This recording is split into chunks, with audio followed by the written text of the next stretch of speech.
Galaxy News Hour Live. कुनै पनि देशको सरकार कति चुस्त र जनमुखी छ भन्ने थाहा पाउन त्यहाँ सरकारी सेवा लिन नागरिकलाई कति सहज छ भन्ने हेर्दा प्रष्ट हुन्छ। सवारीको लाइसेन्स लिन महिनौं कुर्नुपर्ने, ढोका ढोकामा घण्टौंको लाम बसेर नपुग्ने, राहदानी प्राप्तिका लागि रातभरि कार्यालय अगाडि लाममै उभिएर पर्खनुपर्ने, स्वास्थ्य सेवा लिन समेत दिनभर कुर्नुपर्ने, सेवा त परको कुरा, नागरिकको गुनासो सुन्ने निकाय पनि बत्ती बालेर खोज्नुपर्ने हाम्रो यथार्थ हो। यतिले नै हाम्रो सरकार कति चुस्त र जनमुखी छ भन्ने कुरा बताउँछ। सार्वजनिक सेवा सहज बनाउने कामका लागि पनि सरकार फेरिएर मन्त्री परिषदले निर्णय नै गर्नुपर्ने अवस्था झनै उद्वेग लाग्दो हो। पुष्पकमल दाहाल नेतृत्वको नयाँ सरकारको पहिलो बैठकका 5 मध्ये एउटा निर्णयले भन्छ राष्ट्रिय परिचय पत्र, विद्युतीय राहदानी, सवारी चालक अनुमति पत्र लगायतका सेवा प्रवाहलाई सुगम, सरल, कम खर्चिलो र झन्झट मुक्त बनाउने। यसमा देखिने गरी सुधारका काम तत्काल आरम्भ गर्ने र कार्यान्वयन गर्ने, खासमा नागरिकलाई सहज सेवा प्रदान गर्ने विषय स्थायी सरकार अर्थात् निजामती प्रशासनको काम हो। मन्त्री परिषदको पहिलो बैठक र त्यसको निर्णय कुनै बसेको हो भने हाम्रा सेवा प्रदायक सरकारी निकायका नेतृत्व र त्यहाँका कर्मचारी प्रशासनको के काम? आफ्नै खल्तीको पैसा तिरेर सेवा लिन पनि हन्डर र ठक्कर खानुपर्ने नागरिकको नीति कहिले बदलिन्छ अनि सरकारले तत्काल आरम्भ र कार्यान्वयन गर्ने भनेको यो काम कहिले सुरु हुन्छ? आज पनि हामीले कार्यालयहरूमा भिडभाड देख्यौँ, लाइन देख्यौँ र नागरिकका शास्ति देख्यौँ। ग्यालेक्सी न्यूज आवरमा आज हामी यिनै सामग्री देखाउनेछौँ।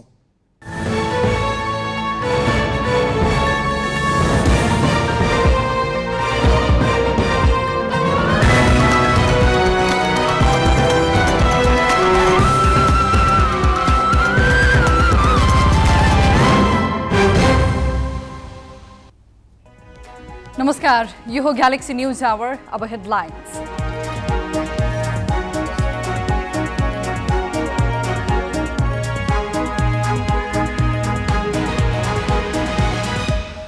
सरकार विस्तार र प्रदेशमा भागबण्डाका लागि सत्ता घटक दलमा छलफल तीव्र, एकीकृत समाजवादीलाई पनि सहभागी गराउने प्रधानमन्त्री दाहालको प्रयास। सार्वजनिक सेवा प्रवाहमा हुने ढिलासुस्तीले नागरिक हैरान, कर्मचारी प्रशासनको क्षमतामाथि प्रश्नै प्रश्न, सुधार गर्ने सरकारी निर्णय कार्यान्वयन हुनेमा नागरिकलाई छैन विश्वास। नयाँ सरकार गठन लगत्तै चीनद्वारा रसुवागढी नाकामा नेपाली कन्टेनरलाई स्वागत। 3 वर्षपछि नेपाली उत्पादन स्थल मार्गबाट चीन निर्यात, निरन्तरता पाउनेमा शङ्का। काठमाडौँमा मेट्रो रेल सञ्चालन गर्ने योजना सम्भाव्यता अध्ययनमै सीमित, 30 करोड खर्चिएर बनाएको प्रतिवेदन थन्क्याएर फेरि अध्ययन गर्ने तयारी। र नेपाल T20 लिगमा लुम्बिनी अल स्टार्सको लगातार चौथो जित, फार वेस्ट सुपर ओभरमा पराजित, विराटनगरले पोखरालाई 6 विकेटले हरायो।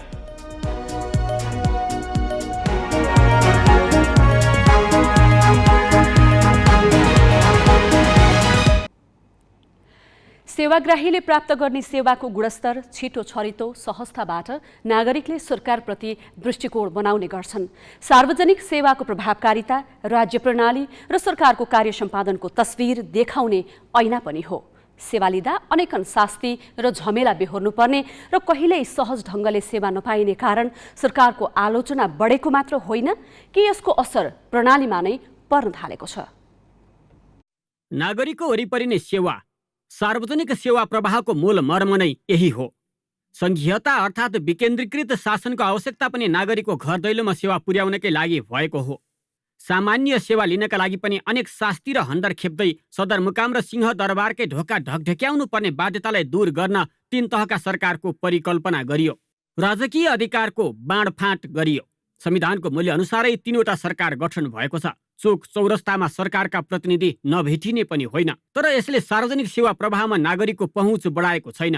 नागरिक र सार्वजनिक सेवा प्रवाहको दूरी छोटिएको छैन, बरु दिन प्रतिदिन बढेको बढै छ। विद्युत महसुल बुझाउनेदेखि राहदानी बनाउनसम्म मध्यरातदेखि लाइनमा उभिनु पर्ने र 2 दिन माया मार्नुपर्ने अवस्था छ। एकातिर नागरिकले महँगो मूल्य भुक्तान गर्दा पनि शास्ति नबेहोरी सेवा पाउन सकेका छैनन् भने अर्कोतिर राज्यका अङ्ग अवयवहरूले आफ्नो प्रमुख दायित्व निर्वाह गर्न सकेका छैनन्।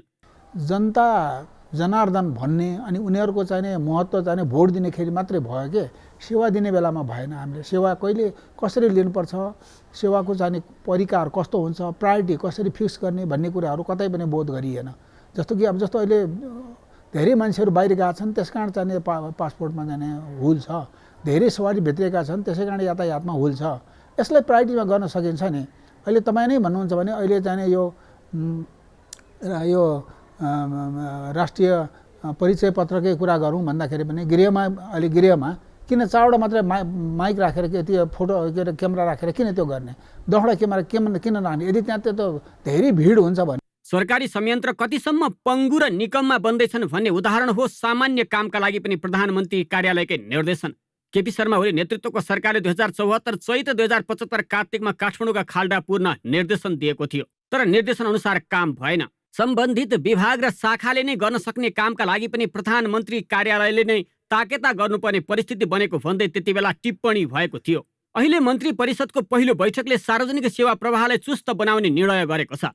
सुशासनतिर चाहिँ गम्भीर ढङ्गले अगाडि बढ्ने कुरा र जनताले ठाउँ ठाउँमा पाइरहेका शास्ति र दुःखहरूलाई कम गराउने बारे, जस्तो यो राहदानी सम्बन्धी या चाहिँ पासपोर्ट के अरे ऊ सम्बन्धी, लाइसेन्स सम्बन्धी इत्यादि विषयमा लामा लाइन र पीडा जो देखिएको छ त्यो विषयमा केन्द्रित भएर हामीले समयभित्रै यसलाई नियन्त्रण गर्ने या यसलाई प्रभावकारी ढङ्गले जनतालाई सेवा दिने किसिममा हामी केन्द्रित भएका छौँ। यसलाई कतिपयले सरकारको पुरानै प्रवृत्तिको रूपमा बुझेका छन् भने कतिपयले राज्यको निकम्मापनको संज्ञा दिएका छन्। नवगठित मन्त्री परिषदले दूरगामी महत्त्वको निर्णय गर्नुपर्नेमा सार्वजनिक सेवा प्रवाहकै गुनासो सुन्नुपर्ने अवस्थाबाट पार पाउन नसक्नुले राज्यको अवस्था चित्रित गरेको र कहाँबाट काम थाल्ने भनेर बाटो देखाएको रूपमा बुझेका छन्। मुलुकले सङ्घीय प्रणालीको अवलम्बन गर्नुको अर्थ नागरिकको नजिक सरकार पुग्ने हो। अझ राजनीतिक दलले आफ्ना प्रतिबद्धता पत्रमा र सरकारले नीति बनाउँदा पनि डिजिटल प्रशासन र सार्वजनिक सेवालाई स्थान दिएका छन्। त्यसका लागि ठुलो धनराशि खर्च पनि भएको छ, तर सेवाग्राहीहरू सामान्य कामका लागि पनि रात बिरात लाइन बस्नुपर्ने, बिचौलियाको अनेक ताडना सहनुपर्ने स्थिति चिर्न नसक्नु सरकारको अकर्मणीयता बाहेक केही होइन। अक्षर काका, ग्यालेक्सी फोके, काठमाडौँ। पैसा तिरेर राज्यको सेवा सुविधा लिन मुस्किल हुन थालेको वर्षौं भयो। राहदानी विभागदेखि यातायात, मालपोत र स्वास्थ्य सेवासम्मका निकाय बेथितिले गाँजिएका छन्। सार्वजनिक सेवा सहज बनाउन कुनै कार्यालयले चासो देखाउँदैनन्। हरेक पटक फेरिने सरकारले सेवाग्राहीको बढी चाप हुने निकायबाट चुस्त सेवा प्रवाह गर्न लोकप्रिय निर्णय गरे पनि कार्यान्वयन गर्न बिर्सन्छ। पुष्पकमल दाहाल नेतृत्वको नवगठित सरकारले पनि राहदानी, सवारी चालक अनुमति पत्र सहित स्वास्थ्य सेवा प्रवाह सहज बनाउने निर्णय गरेको छ। हुन पनि सङ्घीय राजधानी काठमाडौँदेखि जिल्लासम्म सेवाग्राहीको भिडभाड हुने कार्यालयको बेहाल देखिन्छ।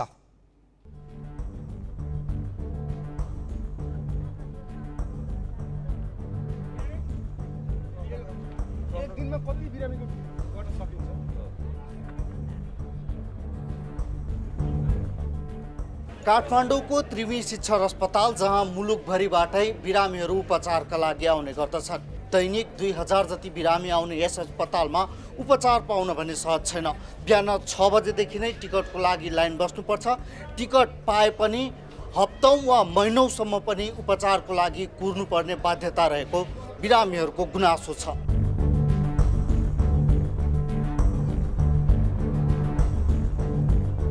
जाँच गर्नको लागि पनि 2-3 दिन कुर्नुपर्ने हुन्छ अनि जाँच भइसकेपछि 3 दिन पछि रिपोर्ट आउँछ। हामी 9 बजेदेखिको अब अहिलेसम्म पाएको छैन। लाइन बस्नुपर्छ, धेरै समय लाइन बस्नुपर्छ। 3-4 घन्टा नबसिकन पालो आउँदैन, गाह्रो छ।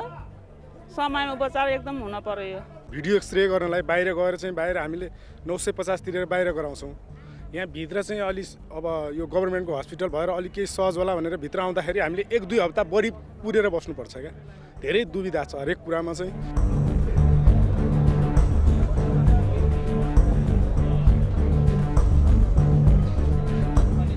सरकारी कार्यालयको सेवा प्रवाहबारे बुझ्न यति बेला हामी ललितपुरको एकान्त कुनामा रहेको यातायात व्यवस्था कार्यालय पुगेका छौँ। यहाँ पनि लामो लाइन लागेको छ। एउटा सामान्य कामको लागि समेत घन्टौँ लाइनमा बस्नुपर्ने बाध्यता छ। बिचौलिया मार्फत गयो भने सजिलै काम हुन्छ, तर हामी एज अ इन्डिभिजुअल आफैले प्रोसेस अगाडि बढाउनु पर्यो भने काम सेवा लिन अत्यन्तै गाह्रो भइरहेको महसुस अहिले मैले गरिरहेको छु। कति घन्टा जति भयो तपाईँलाई? भयो 7-8 घन्टा जति भयो। बिहानदेखि बसिरहेको छु, फर्म समेत यताउति भरेर टाइम लाग्दो रहेछ क्या धेरै। भित्र अब त्यहाँ गएर भित्र पस्ने हो, अब कति घन्टा टाइम लाग्छ। फेरि यहाँ लेखेको पनि छैन कुन के काम कहाँ गर्ने, कसैले पनि सुझाव पनि दिँदैन। उता जानु भन्छ।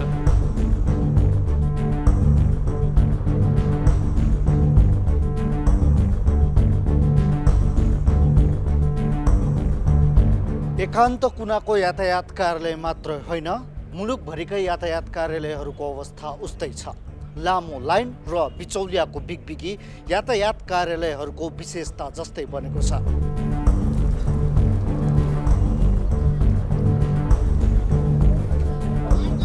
प्रदेश 1 को राजधानी विराटनगरमा रहेको यो कोशी प्रादेशिक अस्पताल पूर्वकै प्रमुख अस्पतालहरूमध्ये एक हो। तर यो अस्पतालमा स्वास्थ्य उपचार लिन भने त्यति सहज छैन।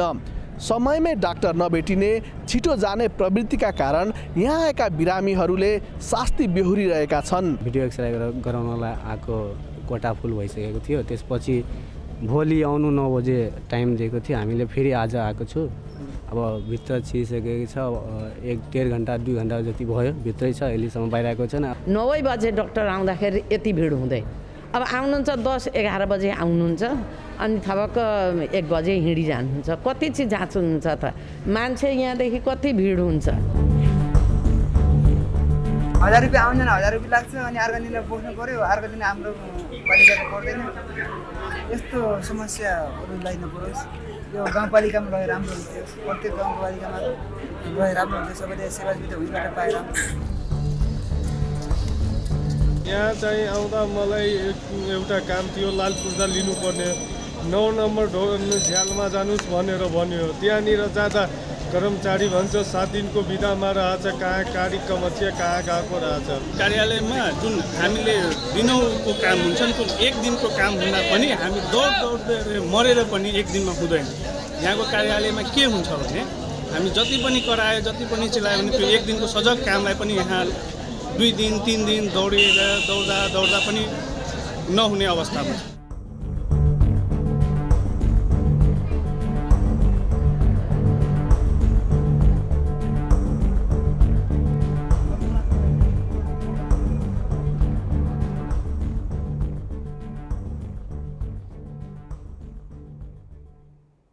सरकारी काम कहिले जाला घाम भन्ने उखान यत्तिकै प्रचलनमा आएको होइन।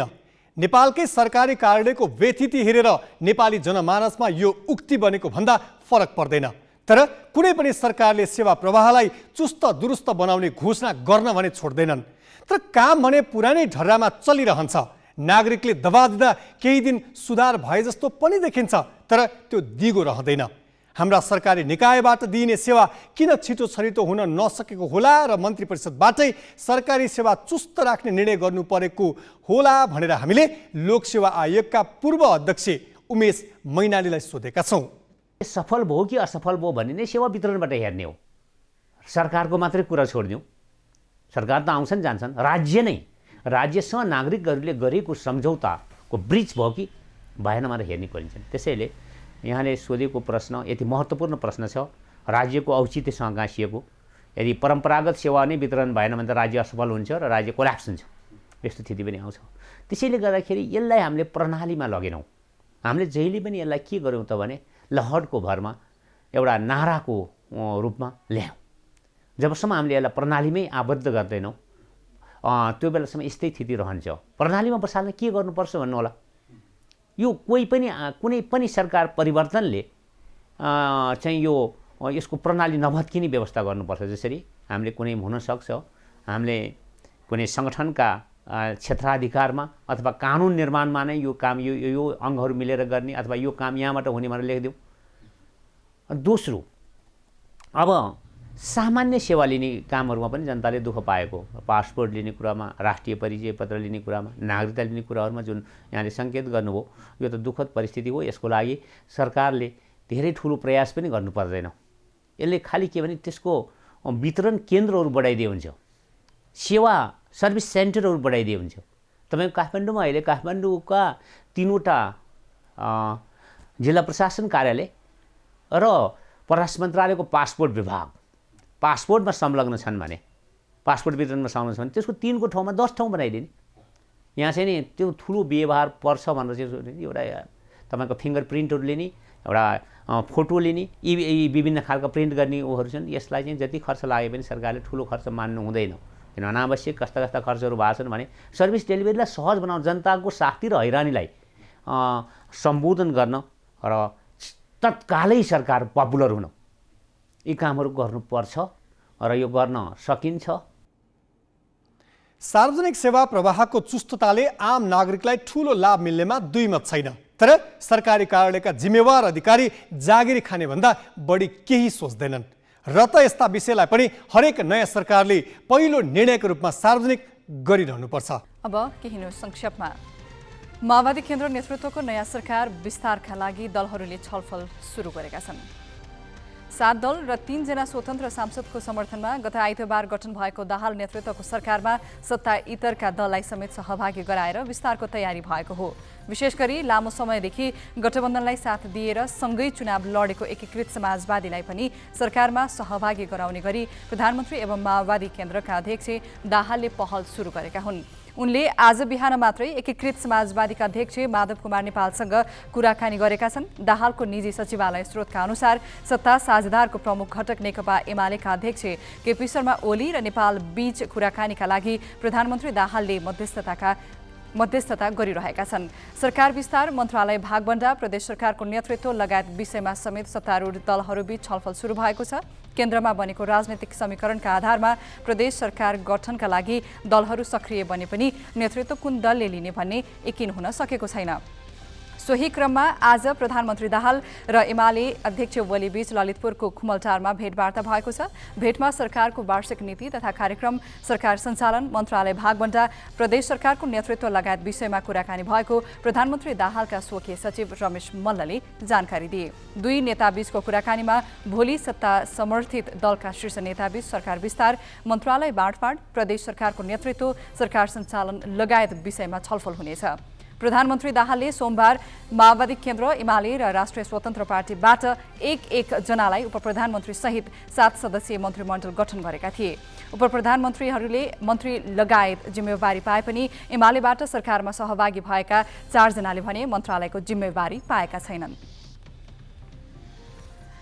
प्रधानमन्त्री पुष्पकमल दाहाल सरकारी निवास बालुवाटारमा सरेका छन्। निवर्तमान प्रधानमन्त्री शेरबहादुर देउबा बुधबार बिहान मात्र बालुवाटारबाट भाडाको घरमा सरेपछि प्रधानमन्त्री दाहाल सरकारी निवासमा सरेका हुन्। प्रधानमन्त्री दाहाल ज्योतिषले निकालेको साइत अनुसार साँझ बालुवाटार प्रवेश गरेका हुन्। उनले बालुवाटारमा गृह प्रवेश गर्नुअघि पूजापाठ समेत गरेका थिए। प्रधानमन्त्रीकी छोरी गङ्गा दाहाललाई शहरी विकास मन्त्रालयका सचिवले निवासको साँचो हस्तान्तरण गरेका थिए। राष्ट्रिय प्रजातन्त्र पार्टी माग सम्बोधन भए मात्र सरकारमा सहभागी हुने भएको छ। केन्द्रीय कार्य सम्पादन समितिको आज बसेको बैठकमा अधिकांश सदस्यले वार्षिक नीति तथा कार्यक्रमलाई हेरेर मात्रै सरकारमा सहभागी हुनुपर्ने धारणा राखेका छन्। महामन्त्री शरद पाठकका अनुसार पार्टीले उठाएका न्यूनतम साझा कार्यक्रम पूरा नभए सरकारलाई दिएको समर्थन कायम राख्दै राप्रपा सरकारमा सहभागी हुने नहुने धारणा सदस्यले राखेका थिए। मन्त्री परिषदका निर्णय अख्तियार दुरुपयोग अनुसन्धान आयोगले अनुसन्धान गर्न पाउने, यसै वर्षभित्र मल कारखाना खोल्ने, पृथ्वी जयन्तीमा सार्वजनिक विदा दिने लगायत माग नीति तथा कार्यक्रममा समेट्नुपर्ने राप्रपाको माग छ। यसअघि पदाधिकारी बैठकबाट सरकार गठनमा सहयोग गर्ने निर्णय गरेको राप्रपाले सरकारमा जाने नजाने विषयमा छलफल गर्न आज बुधबार कार्य सम्पादन समितिको बैठक बोलाएको थियो। जनता समाजवादी पार्टीको संसदीय दलको नेतामा रामसाई प्रसाद यादव चयन भएका छन्। यादव आज सर्वसम्मत रूपमा प्रतिनिधि सभाको दलको नेतामा चुनिएका हुन्। दलको नेतामा यादव सहित संघीय परिषद अध्यक्ष अशोक राई र नेता राजकिशोर यादवले पनि दाबी गर्दै आएका थिए। मनोनयनको समय बाँकी 2 जनाले यादवलाई समर्थन गरेका हुन्। दलको नेतामा निर्वाचित भएपछि उनले संसदमा पार्टीको भूमिकालाई सशक्त बनाउने बताए। मधेसी, आदिवासी, जनजाति, दलित, मुस्लिम, थारू, खस र महिला लगायतका समस्याको सम्बोधन गर्न प्रयास गर्ने उनको भनाइ छ। यादव 12-2बाट प्रतिनिधि सभा सदस्यमा निर्वाचित भएका थिए। गण्डकी प्रदेशसभाको अधिवेशन पुस 18 गतेका लागि आह्वान भएको छ। मन्त्री परिषदको सिफारिसमा प्रदेश प्रमुख पृथ्वीमान गुरुङले नवगठित प्रदेश सभाको अधिवेशन 18 गतेका लागि बोलाएका हुन्। अधिवेशनको अध्यक्षता ज्येष्ठ सदस्य मित्रलाल बस्यालले गर्नेछन्। प्रदेश प्रमुख गुरुङले आजै बस्याललाई पद तथा गोपनीयताको शपथ गराए। 65 वर्षीय बस्याल पर्वत खबाट निर्वाचित भएका हुन्। गण्डकीका बाँकी 59 जना प्रदेशसभा सदस्यलाई बस्यालले भोलि शपथ खुवाउने कार्यक्रम छ। सभामुख चयन नभएसम्म उनले ज्येष्ठ सदस्यका हैसियतले प्रदेश अधिवेशनको अध्यक्षता गर्नेछन्। लुम्बिनी प्रदेशसभाको अधिवेशन पुस 18 गते बस्ने भएको छ। आज बसेको मन्त्री परिषद बैठकले पुस 18 गतेका लागि अधिवेशन बोलाउन प्रदेश प्रमुख अमिक शेरचन समक्ष सिफारिस गरेको थियो। प्रदेशसभाको अधिवेशन दाङको देउखुरीमा बस्नेछ। त्यस्तै 17 गते प्रदेशसभा सदस्यहरूको शपथको कार्यक्रम तय गरिएको छ। यसअघि 16 गते शपथ गराउने भनिए पनि शनिबार परेकाले 17 गतेका लागि सारिएको हो। लुम्बिनी प्रदेश सरकारले आफ्नो नियमित कार्य सम्पादन स्थायी राजधानी राप्ती उपत्यका देउखुरीबाट सञ्चालन गरिरहेको छ। कुल 87 सदस्यीय लुम्बिनी प्रदेशसभामा एमालेसँग 29, काङ्ग्रेसका 27, माओवादी केन्द्रको 9, राप्रपा र नागरिक उन्मुक्तिसँग 4 सांसद छन्। यस्तै जसपा र जनमत पार्टीका 3 र 3 जना स्वतन्त्र सांसद छन्। नेपाली काङ्ग्रेस बागमती प्रदेश संसदीय दलको नेतामा बहादुर सिंह लामा निर्वाचित भएका छन्। संसदीय दलको नेता चयनका लागि आज हेटौडामा भएको निर्वाचनमा लामाले इन्द्रबहादुर बानियालाई पराजित गरेका हुन्। लामाले 21 मत ल्याउँदा बानियाले 16 मत मात्रै पाए। लामा नुवाकोट क्षेत्र नम्बर 2 खबाट प्रदेशसभा सदस्यमा निर्वाचित हुन्। बागमतीमा काङ्ग्रेसका 37 जना सांसद छन्। उनीहरूमध्ये 25 जना प्रत्यक्ष र 12 जना समानुपातिक प्रणालीबाट सांसद बनेका हुन्। 2076 चैतदेखि बन्द भएका उत्तरी नाका एमालेको समर्थनमा दाहाल नेतृत्वमा नयाँ सरकार गठन भए लगत्तै खुलेका छन्। यस सम्बन्धी प्रसङ्ग नवराज पाण्डेबाट। 2076 चैतमा कोभिड-19 का कारण लकडाउन भएपछि नेपालका उत्तरी नाका बन्द भए। त्यसपछि चीनबाट नेपालमा सीमित सामान भित्री रहे पनि नेपालबाट तिब्बतको बजारमा कुनै वस्तु छिर्न पाएन। कोभिड-19 को त्रास हटे पनि चीनले शून्य कोभिड नीति कायम राखेपछि नेपाली सामान स्थलमार्गबाट तिब्बत भित्रिन पाएन। कोभिडको प्रभाव कायमै छ, तर अहिले नेकपा एमाले र माओवादीको पुनर्मिलनबाट सरकार गठन भए लगत्तै चीनले रसुवागढी नाका दुईतर्फी खुल्ला गरेर मूलत भारत र अमेरिकालाई कूटनीतिक सन्देश दिन खोजेको छ। प्रचलित कानुनको पालना गरी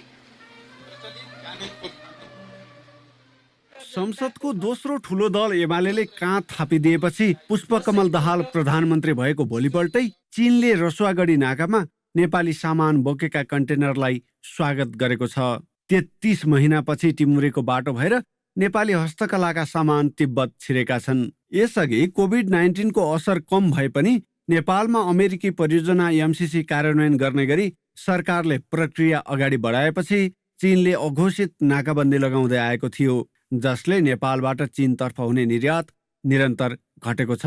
आर्थिक वर्ष 2075-76 मा नेपालले चीनबाट 100 रुपियाँको सामान ल्याउँदा चीनले 1 रुपियाँको सामान लान्थ्यो। तर त्यसपछिका वर्षमा लगातार घटेर यो वर्ष त हामीले चीनबाट 100 रुपियाँको सामान ल्याएर 25 पैसाको मात्रै निर्यात गर्न सकेका छौँ। यस्तो बेला चीनले स्थल नाकाहरू खुला गरेको छ। विगत करिब 3 वर्ष, पौने 3 वर्षदेखि निकासी बन्द भएको, चीन निकासी बन्द भएकोमा हिजो 2079 साल पौष 12 गतेदेखि पहिलो पटक चीनतर्फ नेपाली वस्तुहरू निकासी भएको अवस्था हो। हिजोसम्मको रेकर्ड हेर्दाखेरि 6वटा नेपाली गाडीहरू तिब्बततर्फ निकासी भएको अवस्था हो र हिजो मात्रै पनि 2वटा गाडीहरू भन्सारबाट जाँचपास भएको र उहाँ पुगिसकेको अवस्था छैन। हिजोसम्ममा विशेष गरी नेपालबाट बाँसका मुढाहरू, ब्याम्बो चेयर, त्यसपछि हस्तकलाका सामानहरू निकासी भएको अवस्था छ र करिब करिब 50,70,000 मूल्य बराबरको सामान नेपालबाट तिब्बततर्फ निकासी भएको अवस्था हो। परराष्ट्र मन्त्रालयले पनि विज्ञप्ति जारी गर्दै बुधबारबाट रसुवा केरुङ नाका औपचारिक रूपमा दुईतर्फी खुल्ला गरिएको भनेको छ। चीनले लामो समय नाका अवरोध गरेपछि रसुवाबाट व्यापार गर्न थालेका थुप्रै व्यापारी विस्थापित भएका छन्। अहिले खुल्ला भएको सीमा नाका कतिन्जेल खुल्लै रहन्छन् भन्ने स्पष्ट छैन। तर उत्तरी नाका खुल्दा ढुवानीको समय र लागत कम हुने भन्दै नेपाली व्यवसायी खुसी देखिन्छन्। चीनले यो कदम उठाएको धेरै सराहनीय छ। यसले धेरै दिनदेखि हामी कुरिरहेको थियौँ। यसले हाम्रो अर्थतन्त्रमा राम्रो एकदम चाहिँ प्रभाव पार्दछ। यसले हामीलाई एक्सपोर्ट गर्नलाई अझै प्रोत्साहन हुन्छ, किनभने हामी बाई सिपबाट पठाउनु पर्ने हुन्थ्यो। अहिले चाहिँ बाई रोडबाट पठाउनु पाएपछि छिटो पुग्छ सामान। फ्रिक्वेन्टली कहिले बन्द नहुने, यो त उनीहरूले पोलिटिकली बन्द गरेको थियो अस्ति। यो फिजिकली चाहिँ त्यो नाका एकदम राम्रो छ, त्यो टोटली खुल्छ, चल्छ र यसलाई अब बन्द नहोस् भन्ने चाहिँ हामी चाहन्छौँ। नेपालका उत्तरी नाकाबाट चीनको मुख्य भूमिसम्म खासै वस्तु निर्यात हुँदैन। बहुमूल्य सामान पनि चीन जाँदैनन्। नेपाली कारागारमा हातले बुनेका मुढा तिब्बत निर्यात हुने मुख्य सामग्रीमा पर्छ। पित्तलबाट बनेका बुद्धका मूर्ति र तामाका भाँडाकुँडा पनि तिब्बत निर्यात हुन्छन्। जडीबुटी चाहिँ मुख्य भूमिकै कोङचौसम्म पनि पुग्छ। नेपाल र तिब्बतको व्यापार प्रागैतिहासिक कालदेखिकै हो। अहिले चीनले यसलाई बारम्बार अवरोध गर्ने र खुला गर्ने गरेर आफ्नो राजनैतिक दाउ साध्न खोजिरहेको छ। अहिलेको नाका खोल्ने निर्णय पनि हाम्रो नवगठित सरकारलाई स्वागत गर्ने उसको नौलो तरिका भनेर बुझ्दा फरक पर्दैन। क्यामेरामा सुशील बास्कोटाका साथ प्रशान्त ठाकुर र विनय बन्जरा, ग्यालेक्सी फोके, काठमाडौँ। यसै प्रसङ्गमा ग्यालेक्सी संवाददाता विष्णु वसुलाले त्रिभुवन विश्वविद्यालयका अन्तर्राष्ट्रिय सम्बन्ध एवं कूटनीति विषयका प्राध्यापक खड्ग केसीलाई नेपालमा एमाले र माओवादीको गठबन्धन सरकार बन्ने बित्तिकै चीनले नाका खोलेर के सन्देश दिन खोजेको हो भनेर सोधेका छन्। निश्चित रूपमा चीन एउटा विश्व शक्ति राष्ट्रको रूपमा उदाइरहेको मुलुक हो र आफ्नो छिमेकमा भएका घटनाक्रमहरूलाई नजरअन्दाज गरेर बस्न चाहिँ चीन सक्दैन होला सम्भवतः, र ऊ चाहिँ प्रोएक्टिभ ढङ्गले लो प्रोफाइलमा काम गरेको हुनसक्छ। यहाँ वर्षमान पुन चीन जाँदा उपचारको सन्दर्भमा जाँदाखेरि पनि एउटा कम्युनिस्ट पार्टीको नेताको हिसाबले उनीसँग कुरा भयो होला। उनी आएर यहाँ आएर चाहिँ जसरी सक्रियतापूर्वक गठबन्धन टुटाउनलाई चाहिँ लागेको हामीले पढ्यौँ, सुन्यौँ, देख्यौँ। त्यो हिसाबले के हुनसक्छ। अब अमेरिका 7 समुद्र पारीको अमेरिका त as a global power Africa, Latin America, Asia, संसारका सबै मुलुकका मामलामा चाहिँ चासो राखिरहेको हुन्छ र नेपालको मामलामा चासो राखिरहेको हुन्छ भने छिमेकको चीनले निश्चित रूपमा उसको चासो प्रकट हुनु चाहिँ अस्वाभाविक होइन र ऊ एमर्जिङ ग्लोबल पावर हो। त्यसकारणले आफ्नो छिमेकमा भएका राजनीतिक घटनाक्रमहरूमा चाहिँ निधाएर सुतेर बस्ने भन्ने चाहिँ त्यो स्वाभाविक रूपमा प्रश्न आउँदैन।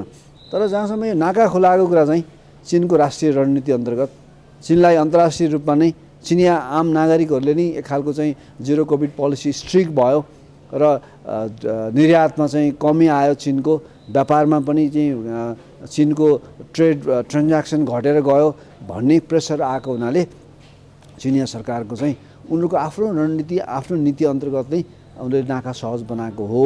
एक खालको वामपन्थी रुझान राख्ने व्यक्ति चाहिँ प्रधानमन्त्री भएको कारणले गर्दा चीनले चाहिँ सहज बनाइदिएको हो भनेर भनियो भने मलाई लाग्छ त्यो चाहिँ अनुसन्धानमा आधारित, तथ्यमा आधारित हुन्छ भन्ने मलाई लाग्दैन। पश्चिमले त्यो न्यारेटिभ बनाएछ भने पनि मलाई लाग्छ त्यो हाम्रो लागि चाहिँ ग्राह्य विषय होइन। नेकपा एमाले र माओवादी केन्द्र मिलेर नयाँ सरकार गठन गरे लगत्तै चीनले रसुवागढी नाका दुईतर्फी खुला गर्नुलाई महत्त्वका साथ हेरिएको छ। यसलाई मूलतः चीनले कम्युनिस्ट सरकारलाई स्वागत गरेको कूटनीतिक सन्देश भारत र अमेरिकालाई दिन खोजेको रूपमा बुझिएको छ। अब केही न्युज संक्षेपमा। नेपाली सेनाको प्रवक्ताको जिम्मेवारी सहायक रथी कृष्ण प्रसाद भण्डारीले पाएका छन्। सहायक रथी भण्डारीले बुधबारबाट औपचारिक रूपमा सेनाको प्रवक्ताको जिम्मेवारी सम्हालेका हुन्। उनलाई नेपाली सेनाले मङ्सिर 23 गते प्रवक्ताको जिम्मेवारी दिने निर्णय गरेको थियो। उनी 2049 सालमा सहायक सेनानीका रूपमा नेपाली सेनामा भर्ना भण्डारीसँग करिब 3 दशक लामो नेपाली सेनामा काम गरेको अनुभव छ। उनले ताप्लेजुङ स्थित इन्द्रदल गुल्म, सिंहदरबार स्थित नारायणदल गढ, पूर्वी पृथना अन्तर्गत नम्बर 21 बाहिन गढको कमान्ड सम्हालिसकेका छन्। त्यस्तै उनले मनोवैज्ञानिक कार्य महाशाखा प्रमुख र प्रकृति संरक्षण शिक्षालयको पनि नेतृत्व गरेका छन्। यसअघि प्रवक्ताको जिम्मेवारी सम्हाल्दै आएका सहायक रथी नारायण सिल्वालाई काठमाडौँ तराई मधेस द्रुतमार्ग आयोजना समन्वय समितिको अध्यक्षको जिम्मेवारी दिएको छ। चीन सरकारले कोभिड संक्रमणको तथ्याङ्क लुकाएको आरोप लगाउँदै अमेरिकाले चिनिया यात्रुलाई प्रतिबन्ध लगाउने तयारी गरेको छ। कोभिडको नयाँ भेरिएन्ट BF7 को संक्रमण बढिरहेका बेला चीन सरकारले संक्रमणको विवरण सार्वजनिक गर्न आनाकानी गरिरहेको छ। आलोचनाकै बीच हिजो मात्रै चीन सरकारले अब मासिक रूपमा एकपटक विवरण प्रकाशित गर्ने जानकारी दिएको थियो। चीनले खास अवस्थाबारे सूचना लुकाउँदा अन्तर्राष्ट्रिय समुदायमा चिन्ता बढेको अमेरिकी अधिकारीहरूले बताएका छन्। बुधबार चीनका विदेश मन्त्रीका प्रवक्ता वाङ वेनबिनले पश्चिममा देश र मिडियाले कोभिड केसलाई अतिरञ्जित गरेर त्रास फैलाएको आरोप लगाएका छन्।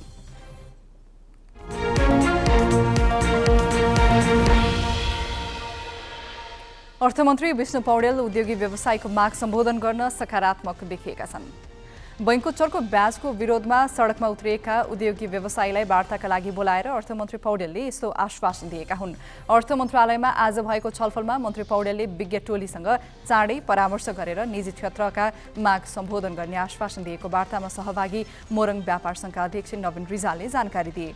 वार्तामा मोरङ व्यापार सङ्घसहित उद्योग सङ्गठन, नेपाल उद्योग परिसङ्घ, नेपालगञ्ज, भैरहवा, वीरगञ्ज र काठमाडौँ उद्योग वाणिज्य सङ्घका प्रतिनिधिहरू सहभागी थिए। बैंकको ब्याजदर एकल अङ्कको हुनुपर्ने, चालु पुँजी निर्देशिका खारेज हुनुपर्ने, स्वदेशी बजार प्रवर्धनका लागि करका दरमा परिमार्जन गर्नुपर्ने लगायतका माग राखी उद्योगी व्यवसायीहरू सडकमा उत्रिएका थिए।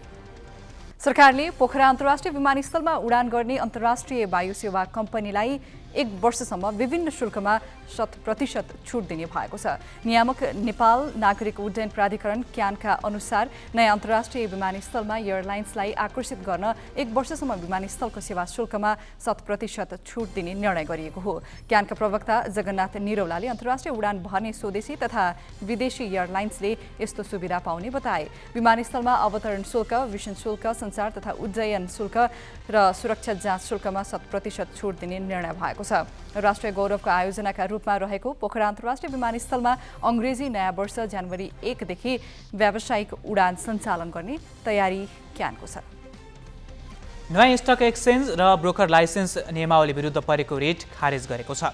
न्यायाधीश हरिकृष्ण कार्की, ईश्वर प्रसाद खतिवडा, आनन्द मोहन भट्टराई, अनिल कुमार सिन्हा र सपना प्रधान मल्लको पूर्ण इजलासले उक्त रिट आज खारेज गरेको हो। अधिवक्ता अमृत खरेल र इन्द्र बानियाले धितोपत्र बोर्ड नयाँ स्टक एक्सचेन्ज, कमोडिटी एक्सचेन्ज र ब्रोकर लाइसेन्स दिन दशैं अघि संशोधन गरेको नियमावली खारेज गर्न माग गर्दै सर्वोच्च अदालतमा रिट दायर गरेका थिए। बोर्डले गत असोज 2 गते सूचना आह्वान गरेपछि 46 वटा कम्पनीले ब्रोकर लाइसेन्सका लागि आवेदन दिएका थिए। नयाँ स्टक र कमोडिटी एक्सचेन्जका लागि भने आवेदन परेको थिएन। अधिवक्ता दीपक विक्रम मिश्रले असोजमा लाइसेन्स वितरण प्रक्रिया रोक्न माग गर्दै 31 गते सर्वोच्चमा दायर गरेको रिटमाथि भने अन्तिम सुनवाई भइसकेको छैन।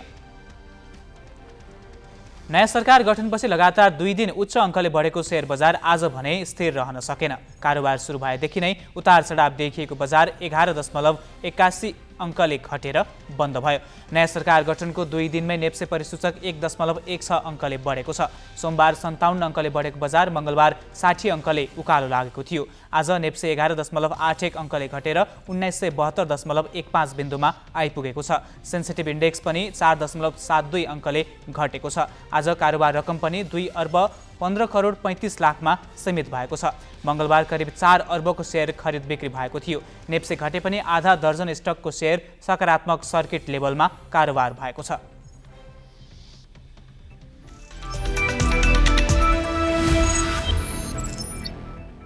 नेपाल T20 लिगमा लुम्बिनी अल स्टार्सले लगातार चौथो जित निकालेको छ। कीर्तिपुर स्थित त्रिवी क्रिकेट मैदानमा भएको खेलमा लुम्बिनीले फार वेस्ट युनाइटेडलाई सुपर ओभरमा पराजित गरेको हो। फार वेस्टले दिएको 138 रनको लक्ष्य पक्षाएको लुम्बिनीले 20 ओभरमा 9 विकेट गुमाएर 137 रन मात्र बनाएपछि खेल सुपर ओभरमा गएको थियो। सुपर ओभरमा पहिलो ब्याटिङ गरेको लुम्बिनीले 19 रन जोड्दा जवाफमा फार वेस्टले 10 रन मात्र बनायो। फार वेस्टको यो दोस्रो हार हो। नेपाल T20 लिगमा विराटनगर सुपर किङ्सले पहिलो जित निकालेको छ। त्रिवी क्रिकेट मैदानमा विराटनगरले पोखरा एभेन्जर्सलाई 6 विकेटले पराजित गरेको हो। पोखराको यो लगातार चौथो हार हो। टस हारेर ब्याटिङको निम्तो पाएको पोखराले 19 ओभरमा छुट्याएको खेलमा 7 विकेट गुमाएर 139 रन जोडेको थियो। खराब सुरुवात गरेको पोखराका लागि कुशल मल्लले सर्वाधिक 37 रन जोड्दा सिद्धान्त लोहनीले 26 र उपुल थरङ्गाले 19 रन जोडे। बलिङमा हुसैन तलात र राज नन्नानले 2-2 विकेट लिए। 140 रनको लक्ष्य विराटनगरले 17 ओभर 5 बलमा 4 विकेट गुमाएर पूरा गर्यो। विराटनगरका हुसैन तलात 50 र विवेक यादव 14 रनमा अभिजित रहे। यस्तै अर्जुन साउदले 25 र आन्द्रे म्याककोर्थेले 21 रन जोडे। बलिङमा जाहिर खान र कुशल मल्लले 2-2 विकेट लिए। इङ्ग्लिस प्रिमियर लिग फुटबलमा आज राति म्यान्चेस्टर सिटी र लिड्स युनाइटेड बीच प्रतिस्पर्धा हुँदैछ। खेल लिड्सको घरेलु मैदानमा नेपाली समयअनुसार राति 1:45 बजे सुरु हुनेछ। सिटी विश्वकप अघि प्रिमियर लिगको अन्तिम खेलमा बेन्टफोर्डसँग 2-1 गोलले पराजित भएको थियो। यसै साता आर्सेनलले वेस्ट ह्यामलाई पराजित गरेसँगै तेस्रो स्थानको सिटीसँग 8 अङ्कको अग्रता बनाएको छ। आजको खेलमा लिड्सलाई हराएमा सिटीले शीर्ष स्थानको आर्सेनलसँगको अग्रता 5 अङ्कमा घटाउनेछ। काराबाओ कपमा लिभरपुल विरुद्ध गोल गरेका एर्लिङ हाल्यान्ड र केभिन डे ब्रुइन लयमा देखिएका छन्। उत्कृष्ट लयमा देखिएका हाल्यान्डले सिजनमा आफ्नो 24औं गोल पुरा समेत गरे। तर प्रिमियर लिगमा सबैभन्दा आक्रामक टोली लिड्स विरुद्ध सिटीलाई त्यति सहज भने हुने छैन। 14 खेल खेलेको लिड्स 15 अङ्क जोड्दै तालिकाको 15औं स्थानमा छ। केन्द्रमा एमालेको समर्थनमा माओवादी नेतृत्वमा सरकार गठन भए प्रदेश 1 मा सरकार गठनको जोड घटाउ सुरु भइसकेको छ। तर कसको भागमा पर्छ भन्ने टुङ्गो छैन। एमाले र माओवादी दुवै पार्टीका संसदीय दलका नेता आफ्नो पक्षमा माहौल बनाउन लागि परेका छन्। यस सम्बन्धी प्रसङ्ग साजना तामाङबाट। प्रदेश 1 मा नयाँ सरकार गठनका लागि दलहरूको दौडधुप सुरु भएको छ। सङ्घमा सत्ता गठबन्धन परिवर्तन भएसँगै प्रदेश 1 मा पनि नेकपा एमाले र माओवादी केन्द्र सहितको सरकार बन्ने स्थिति छ, जसका कारण सरकारको नेतृत्व कसले लिने भन्नेमा यी दुई दलका नेताहरू बीच रस्साकसी सुरु भएको छ। आइतबारदेखि सङ्घमा सत्ता समीकरण फिरिएपछि नयाँ सरकार गठनको लागि प्रदेश 1 मा पनि त्यसको प्रभाव परेको छ। यस अघिको गठबन्धनमा जनता समाजवादी पार्टीको एक मत निर्णायक हुने देखिए पनि सत्ता समीकरण फेरिएपछि एमाले र माओवादी केन्द्रलाई सरकार बनाउन स्पष्ट बहुमत छ। सरकारको नेतृत्वको लागि एमाले संसदीय दलका नेता हिक्मत बहादुर कार्की र माओवादी केन्द्र संसदीय दलका नेता इन्द्रबहादुर आङबो दुवैको दाबी छ। ठूलो दल भएको आधारमा प्रदेश 1 सरकारको नेतृत्व एमाले पाउनेमा नेताहरू ढुक्क देखिएका छन्। 3टा दलको बहुमत सिट हामीले हासिल गरेका छौँ। त्यो यहाँ एसजिटी छ र राष्ट्रिय राजनीतिमा पनि त्यो एसजिटी भयो, त्यसले गर्दा त्यो कायम रहन्छ। अर्कोतर्फ नेकपा माओवादी अहिले सत्ता समीकरणमा प्रधानमन्त्रीको जिम्मेवारी सम्हालेको छ। त्यो थपिँदाखेरि हामी 60 सिटको पार्लियामेन्ट यहाँ हाम्रो पक्षमा हुन्छ।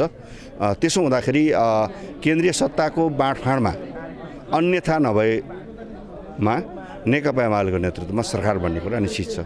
साथै प्रदेश सरकारको नेतृत्व बाँडफाँड नभइसकेकोले माओवादी केन्द्रका नेताहरू पनि प्रदेश 1 को नेतृत्व आफूहरूले पाउनेमा आशावादी छन्। माओवादीले 2 पटक आर्थिक मामिला मन्त्री बनेका इन्द्रबहादुर आङबोलाई मुख्यमन्त्रीका रूपमा अघि सारिसकेको छ। उनी अनुभवका आधारमा पनि आफू मुख्यमन्त्रीको दावेदार रहेको बताउँछन्। अघिल्लो चरणमा माओवादी नेतृत्वमा प्रदेश 1 मा सरकार नबनेका कारण यस पटक पाउनुपर्ने उनको दाबी छ। तर हामीले के भनेका छौँ भने यहाँभन्दा अघिल्लो पटक पनि एमालेको नेतृत्वमा सरकार बन्यो 2 पटक, त्यस पछाडि एकीकृत समाजवादीको नेतृत्वमा बन्यो र अहिले गठबन्धनमा सरकारमा चाहिँ माओवादी केन्द्रको नेतृत्वमा बन्नुपर्छ भन्ने हाम्रो चाहिँ आधिकारिक दाबी हो। मुख्यमन्त्रीमा 2 नेताको दाबी रहँदा प्रदेशको सभामुख, उपसभामुख र मन्त्रीहरू को बन्छन् भन्ने पनि चर्चा सुरु भएको छ। प्रदेशको मुख्यमन्त्री एमाले पाएमा सभामुख माओवादीले र मुख्यमन्त्री माओवादीले पाएमा सभामुख एमाले पाउनेछ। प्रदेश 1 मा एमालेका 40, माओवादी केन्द्रका 13, राप्रपाका 6 र जसपाका 1 सांसद छन्। यस्तै नेपाली काङ्ग्रेसका 29 र एकीकृत समाजवादीका 4 सांसद छन्। 93 सदस्यीय प्रदेश 1 सभामा बहुमतका लागि 47 सांसद आवश्यक पर्छ। क्यामेरामा पारस मणि चौधरीका साथ मोरङबाट राजु पौडेलको रिपोर्ट। काठमाडौँ उपत्यकामा फेरि मेट्रो रेल सञ्चालनको कुरा उठेको छ। 1 दशक अघि नै सम्भाव्यता अध्ययन गरिए पनि कुनै प्रगति नभएको मेट्रो रेल सञ्चालनको विषयलाई महत्त्वका साथ उठाउने व्यक्ति हुन् ललितपुर महानगर प्रमुख चिरीबाबु महर्जन। उनले काठमाडौँ महानगरलाई मेट्रो रेल सञ्चालनका लागि कामको अगुवाई गर्न प्रस्ताव गरे पनि काठमाडौँ महानगरका प्रमुख बालेन्द्र शाहले चासो दिएका छैनन्। त्यसो त मेट्रो रेल सञ्चालनको आवश्यकता औँल्याएका अरू निकायले पनि सम्भाव्यता अध्ययनका नाममा खर्च गर्न बाहेक अरू कुनै काम गर्न सकेका छैनन्। उपत्यकामा मेट्रो रेल सञ्चालन सम्बन्धमा सरकारले 10 वर्ष अघि कोरियन परामर्शदाता कम्पनीबाट सम्भाव्यता अध्ययन गरायो। परामर्शदाताले चक्रपथ मात्रै समेट्ने गरी अध्ययन गरी 5 लाइनमा मेट्रो सञ्चालन गर्न सुझाव दियो। 5 वर्ष अघि जापानी सहयोग नियोग जाइकाले उपत्यकामा सार्वजनिक यातायात सञ्चालनको गुरु योजना बनाउने क्रममा सन् 2030 भित्र 2 लाइनमा मेट्रो रेल सञ्चालनमा ल्याउन सकिने भन्यो। तर हालसम्म कुनै काम अगाडि बढेको छैन। अहिले फेरि मेट्रो रेल सञ्चालनको विषय बहसमा छ। काठमाडौँ महानगर प्रमुख बालेन्द्र शाह र ललितपुर महानगर प्रमुख चिरीबाबु महर्जन 2 साता अघि 2वटा सार्वजनिक कार्यक्रममा सँगै थिए। यी दुवै कार्यक्रममा महर्जनले उपत्यकामा मेट्रो रेल सञ्चालनको विषय उठाए। उनले उपत्यकाको बढ्दो ट्राफिक जाम व्यवस्थापनका लागि यसको विकल्प देखेका छैनन्। र यो मेट्रो आज बनायो भने पनि, आज शुभारम्भ गर्यो भने पनि यो चाहिँ अर्को 15 देखि 20 वर्ष लाग्छ। फेरि अब हामी त गरिब मुलुक छौँ, आर्थिक व्यवस्थापन गर्न पनि समय लाग्छ। त्यसर्थ अहिले यसको व्यवस्थापन गर्यो भने त्यो बेला सिद्धिन्छ जुन बेला काठमाडौँको जनसङ्ख्या 50 लाख नागेको हुन्छ भनेपछि एकदमै अपरिहार्य छ यो। महर्जनले कामको अगुवाई लिन प्रस्ताव गरे पनि काठमाडौँ महानगर प्रमुख शाहले यस विषयमा सार्वजनिक रूपमा मुख खोलेका छैनन्। उनले यस विषयमा प्रतिक्रिया दिन पनि मानेनन्। सञ्चार माध्यमसँग अझै 4 महिना बोल्दिन भनेर उनी पन्छिएका छन्। जबकि काठमाडौँ महानगरले नै ट्राफिक जाम न्यूनीकरणका लागि मेट्रो सञ्चालनको विकल्प देखेको छैन। अर्को वर्ष सम्भाव्यता अध्ययन गर्ने महानगरकै तयारी छ। एडिबीले भनेको पनि त्यही छ, हामीले चाहेको पनि त्यही हो। त्यसैले अहिले अस्ति हाम्रो ललितपुरको मेयर साहबले पनि यहाँलाई हाम्रो काठमाडौँ महानगर दिवसको अवसरमा अब हामी भनेको मेट्रो रेलमा नगइकन सुख छैन भनेर उहाँले प्रस्ताव राख्नुभयो नि। अब हामीले चाहिँ गाडी थपेर या ठुला लामा गाडी थपेर पब्लिकलाई चाहिँ साना भेहिकल किन्न लगाएको यो यातायातको चाहिँ सोल्युसन निक्लिँदैन भन्ने नै हो कि कन्सेप्ट चाहिँ त्यसरी आएको छ।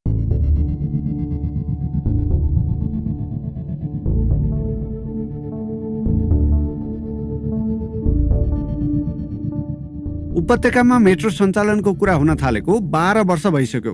बनेपादेखि भक्तपुर, कोटेश्वर, ब्रिकुटी मण्डप हुँदै थानकोटसम्म सञ्चालनको विषय लगानी बोर्ड र गोदावरीबाट सातो बाटो, ब्रिकुटी मण्डप, बाँसबारी हुँदै बुढा नीलकण्ठसम्म निर्माणको विषय रेल विभागले हेरिरहेको भनिए पनि निर्माणको खाका कसैले बनाएको छैन। सम्भाव्यता अध्ययनका नाममा 30 करोड रुपियाँ खर्च भइसकेको छ।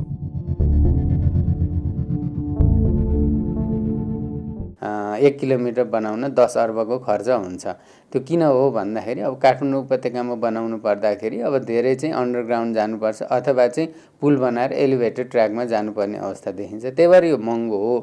अब तर यसको फाइदा चाहिँ हामीले अरूबाट लिनुपर्छ। यसले हाम्रो अर्थतन्त्रलाई कति चलायमान बनाउँछ, हाम्रो सहरलाई कति चलायमान बनाउँछ, यसले चाहिँ अब यो सोसियल एक्टिभिटिजहरू कति बढाउँछ हैन, यसले चाहिँ मान्छेले चाहिँ सडकमा समय कुर्न पर्ने समय कतिले घटाउँछ, यसले चाहिँ सडक दुर्घटना कतिले घटाउँछ, मान्छे समयमा आफ्नो गन्तव्यमा सहज रूपमा कसरी पुग्नुहुन्छ, यो सारा कुरा हामीले चाहिँ विश्लेषण गर्दाखेरि चाहिँ मेट्रो रेलको चाहिँ एकदम आवश्यकता छ। 30 लाख भन्दा बढी जनसङ्ख्या भएका संसारका जुनसुकै सहरका लागि मेट्रो रेललाई भरपर्दो यातायात मानिन्छ।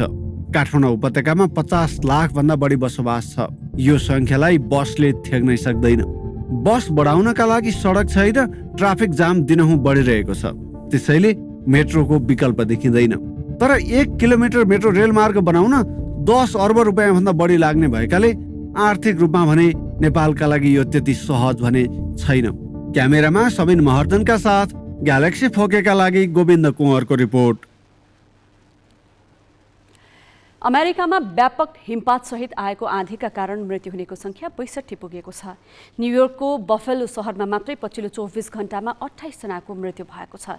हिमपात यति बाक्लो छ कि सडकको हिउँ पन्छाउन बफेलो लगायतका सहरमा सेना नै परिचालन गरिएको छ। हिमपात र हावाहुरीका कारण दैनिक 5000 हाराहारी उडान रद्द हुने गरेका छन्। विमानस्थलदेखि सडकसम्म यात्रुको विचली छ। चिसोका कारण अत्यावश्यक अवस्थामा बाहेक घर बाहिर ननिस्किन र सतर्कता अपनाउन स्थानीय प्रशासनले आग्रह गरेको छ। क्रिसमसका बेला हरेक वर्ष आगो नजिक बसेर न्यानो हुँदै टर्कीको स्वाद लिने अमेरिकी नागरिकका लागि 2022 को क्रिसमस डरलाग्दो सपना जस्तै भयो। क्रिसमसको 2 दिन अघिदेखि हिउँ पर्न थाल्यो। आर्टिक उपमहाद्वीपबाट आएको आँधी क्यानाडा हुँदै टेक्साससम्म पुग्यो। Ontario, Montana, Quebec, Vermont, Ohio, Missouri, Wisconsin, Kansas, Colorado, Kentucky, Oklahoma र न्युयोर्क गरी अमेरिका र क्यानाडाका 12 राज्यका बासिन्दाको क्रिसमस इभ आँसुमा डुबियो। भारी हिमपातपछि क्रिसमसको मुखैमा र नयाँ वर्ष 2023लाई स्वागत गर्न उत्साहित भएकाहरूले ठूलो सङ्कटको सामना गर्नु पर्यो। अमेरिकाका लागि यो हिमपात हालसम्मकै ठूलो प्राकृतिक विपद भएको अन्तर्राष्ट्रिय सञ्चार माध्यमहरूले जनाएका छन्। समाचार एजेन्सीमा सार्वजनिक भएको भिडियोमा सडक, कार, बस, एम्बुलेन्स, ट्रकहरू हिउँमुनि भासिएका देखिन्छन्। घर, अस्पताल, रुख, पार्क सबै हिउँले सेतताम्मे भएका छन्। मानिसहरू पनि हिउँमै पुरिएको देखिन्छन्। हिउँले ढाकिएका सडक खाली गर्न र जोखिममा परेका बासिन्दालाई बचाउन सरकारले सेना परिचालन गरेको छ।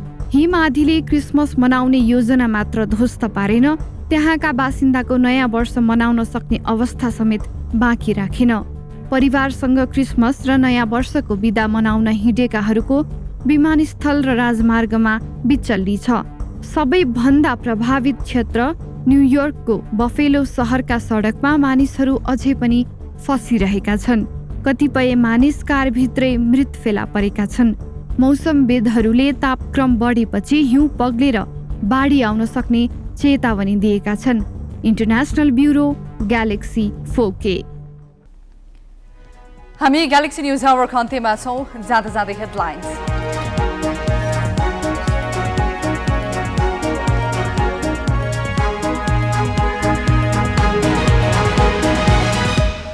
सरकार विस्तार र प्रदेशमा भागबण्डाका लागि सत्ता घटक दलमा छलफल तीव्र, एकीकृत समाजवादीलाई पनि सहभागी गराउने प्रधानमन्त्री दाहालको प्रयास। सार्वजनिक सेवा प्रवाहमा हुने ढिलासुस्तीले नागरिक हैरान, कर्मचारी प्रशासनको क्षमतामाथि प्रश्नै प्रश्न, सुधार गर्ने सरकारी निर्णय कार्यान्वयन हुनेमा नागरिकलाई छैन विश्वास। नयाँ सरकार गठन लगत्तै चीनद्वारा रसुवागढी नाकामा नेपाली कन्टेनरलाई स्वागत। 3 वर्षपछि नेपाली उत्पादन स्थल मार्गबाट चीन निर्यात, निरन्तरता पाउनेमा शङ्का। काठमाडौँमा मेट्रो रेल सञ्चालन गर्ने योजना सम्भाव्यता अध्ययनमै सीमित, 30 करोड खर्चेर बनाएको प्रतिवेदन थन्क्याएर फेरि अध्ययन गर्ने तयारी। र नेपाल T20 लिगमा लुम्बिनी अल स्टार्सको लगातार चौथो जित, फार वेस्ट सुपर ओभरमा पराजित, विराटनगरले पोखरालाई 6 विकेटले हरायो।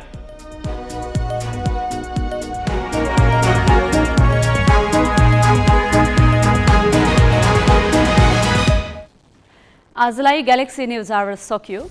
नमस्ते।